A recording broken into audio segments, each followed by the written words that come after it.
మీరు ఐఏఎస్ చదువుకున్నారు, senior officer, మీరు ఒక్కసారి మీరు మాట్లాడిన దాన్ని పునర్విమర్శ చేసుకోండి. ఇది కరెక్టా మనం చేసిందన్నది.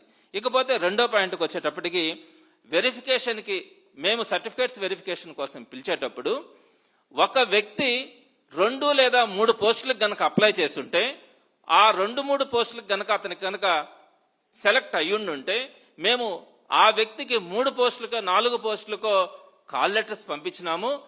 అప్పుడు ఆ వ్యక్తి ఏదో ఒక పోస్టులో ఫిల్అప్ అవుతాడు. అలాంటప్పుడు మిగిలినటువంటి పోస్టులన్నీ కూడా వ్యాకెంట్ ఉంటాయి. కాబట్టి ఆ టైంలో మేము ఇంకెవరన్నా పిలిచి అకామిడేట్ చేసి ఉండొచ్చు, అలాంటివి జరిగి ఉండొచ్చు అని ఈరోజు శశిధర్ గారు, కోనా శశిధర్ గారు చెప్పారు. నేను చెప్తా ఉన్నాను, ఇప్పటి వరకు రిక్రూట్మెంట్ చరిత్రలో ఎప్పుడూ జరగని విధానం మీరు అవలంబించినారు. అదేంటంటే, నేను జస్ట్ ఈ ప్రెస్ మీట్ అయ్యే ముందు కూడా ఒక స్టూడెంట్కి నేను ఫోన్ చేసినాను. ఆమె 5ంటికి అప్లై చేసింది. అంటే టీజీటీ, ప్రిన్సిపల్, స్కూల్ అసిస్టెంట్, ఇట్లా పీజీటీ, వీటన్నిటికి కూడా 5ంటికి అప్లై చేసింది. 5ంటిలో ఆమెకి జాబ్ వచ్చింది. కానీ మీరు మొట్టమొదటిగా ఆమె అప్లికేషన్ ఫిల్ చేసేటప్పుడు ఆప్షన్స్ లో టీజీటీ అని ఫిల్ చేసిందని, టీజీటీ ఒక్కదానికే మీరు కాల్ లెటర్ పంపించి, ఆమెకి మీరు కాల్ లెటర్ పంపించి సర్టిఫికేట్ వెరిఫికేషన్ చేసినారు. ఆమెకి ప్రిన్సిపల్ పోస్ట్, పీజీటీ పోస్టులు కూడా వచ్చినాయి.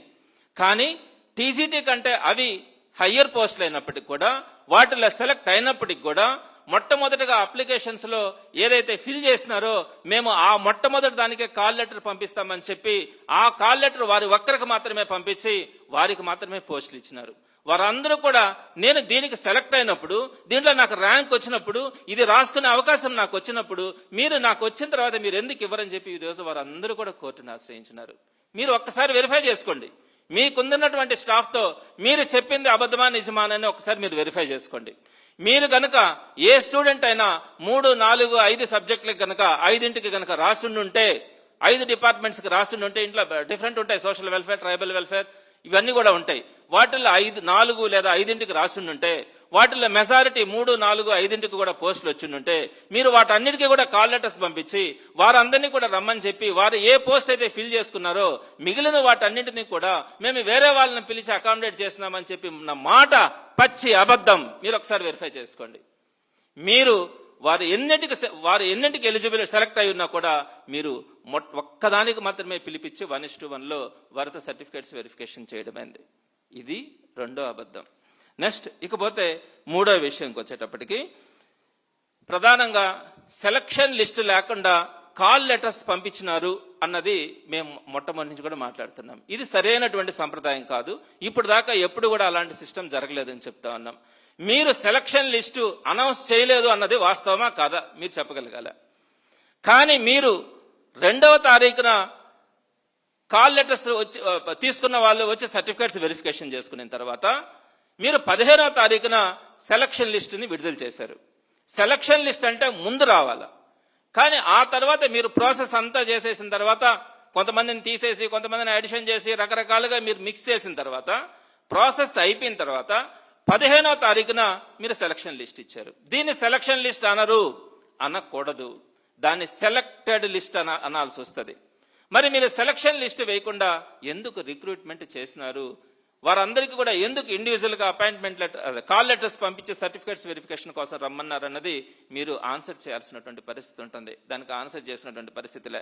అదేవిధంగా స్పోర్ట్స్ కోటాకు వచ్చేటప్పటికి మీరు తీసుకున్నటువంటి నిర్ణయం వల్ల, మీరు తీసుకొచ్చినటువంటి జీవోల వల్ల రేపొద్దున ఈ అధికారులందరూ కూడా సమాధానం చెప్పుకోవాల్సిన అవసరం అయితే ఉంటుంది.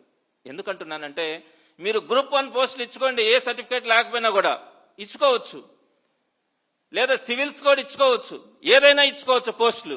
కానీ టీచర్ పోస్టులు, డాక్టర్ పోస్టులు ఇచ్చేటప్పుడు మాత్రం దానికి కొన్ని రూల్స్ ఉన్నాయి. మీరు తీసుకొచ్చినటువంటి ఒక కొత్త ఆర్డర్స్ ఈరోజు ఆంధ్ర రాష్ట్రంలో పెను విప్లవం అనే చెప్పాలా. రేపొద్దున ఈ ఆర్డర్స్ తయారు చేసిన వాళ్ళకి కానీ, ఈ ఆర్డర్స్ ఇంప్లిమెంట్ చేసిన వాళ్ళకి కానీ ఈ సమాజానికి ఆన్సర్ చేసుకోవాల్సిన పరిస్థితి ఉంటుంది. కోర్టులకి సమాధానం చెప్పుకోవాల్సినటువంటి పరిస్థితి ఉంటుంది. ఎందుకు ఈ విధంగా చేసినాం, ఎందుకు నేను ఈరోజు ఈ విధంగా బాధపడతా ఉన్నాను, ఎందుకు ఈ విధంగా చెప్తా ఉన్నానంటే, ఒక టీచర్ కొన్ని వేల మందిని ఇంజనీర్లుగానో, డాక్టర్లుగానో, సైంటిస్టులుగానో, ప్రొఫెసర్లుగానో తయారు చేయగలిగినటువంటి శక్తి ఆ టీచర్కి ఉంటుంది. అటువంటి టీచర్కి సరైనటువంటి క్వాలిఫికేషన్ లేకపోతే ఆ వ్యవస్థ, ఆ సమాజం ఏమవుతుందన్నది ఈరోజు మనం అర్థం చేసుకోవాలి. మరి ఈరోజు మీరు ఏం చేస్తున్నారు? డిఎస్సి రాయబడలేదన్నారు. ఎలా కుదురుతుందండి? టెట్ లేకపోయినా పర్లేదన్నారు. ఎలా పాసిబుల్ అవుతుందండి? అలానే సెకండరీ గ్రేడ్ టీచర్కి అయితే డిఎడ్ అన్నా పాస్ అయి ఉండాలా, స్కూల్ అసిస్టెంట్ అయితే బిఎడ్ అయినా పాస్ అయి ఉండాలా, అది కూడా అక్కర్లేదన్నారు. ఇవేమీ లేకున్నా కూడా, ఏ సర్టిఫికేట్ లేకున్నా కూడా మేము శాప్ ఇచ్చినటువంటి ధృవీకరణ పత్రం ఆధారంగా, శాప్ ఎవరిదండి? దాని గురించి చెప్పాలంటే చాలా చరిత్ర ఉంది, నేను ఇప్పుడు దాని జోలికి వెళ్ళట్లే.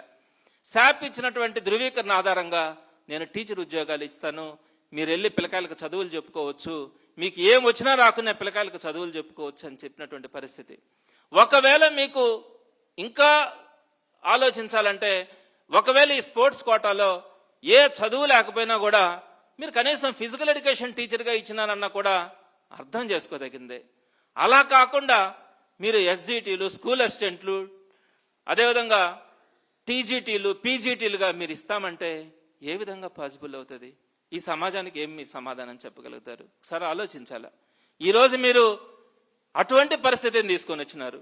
మీకు సంబంధించిన వ్యక్తులకు ఇవ్వడానికి ఆ వ్యక్తులు ఎవరెవరు ఏంటి అన్నది కూడా లిస్టు ఉంది, దాన్ని కూడా బయటకు తీసుకురావడం కూడా జరుగుతుంది. అయితే మీరు ఇవేమీ లేకున్నా కూడా మీరు వారందరినీ టీచర్స్గా తీసుకొని వచ్చి ఈరోజు ఈ సమాజంలోకి మీరు వదలడం కూడా జరిగింది. ఇది తప్పు కాదా?